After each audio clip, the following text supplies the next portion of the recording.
Estadio Olympic Luis স্টেডিয়ামে গত রাতটা ছিল শুধুই বার্সেলোনার। ম্যাচ জয়ের এই রাতে লিওনেল মেসির এক রেকর্ডে ভাগ বসান ব্রাজিলিয়ান ফুটবলার রাফিনিয়া।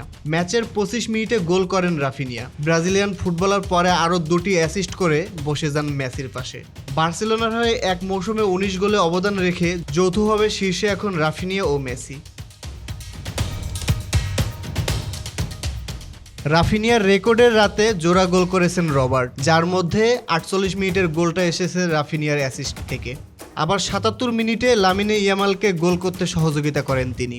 আগামী 25 এপ্রিল কোয়ার্টার ফাইনালের দ্বিতীয় লেগে মুখোমুখি হবে বার্সা এবং ডর্টমুন্ডো। হয়তো এই ম্যাচেই মেসিকে পেছনে ফেলবেন রাফিনিয়া। 2024-25 মৌসুমের চ্যাম্পিয়ন্স লিগে 11 ম্যাচে 12 গোল ও 7 অ্যাসিস্ট করে বার্সেলোনার 19 গোলে অবদান রেখেছেন রাফিনিয়া। এর আগে 2011-12 মৌসুমে বার্সার হয়ে চ্যাম্পিয়ন্স লিগে 14 গোল ও 5 অ্যাসিস্ট করেছিলেন মেসি। অবিশ্বাস্য ফর্মে থাকা ব্রাজিলের এই ফুটবলার ম্যাচ শেষে সাংবাদিকদের বলেন, আমি সেরা খেলোয়াড়দের সঙ্গে খেলতে পছন্দ করি। একে অপরকে আমরা ভালোভাবে চিনি, সেটাই গুরুত্বপূর্ণ। দারুণ কিছু অর্জন করছি আমরা, আশা করি এটা ধরে রাখতে পারবো। Zahid Hasan, BD archive.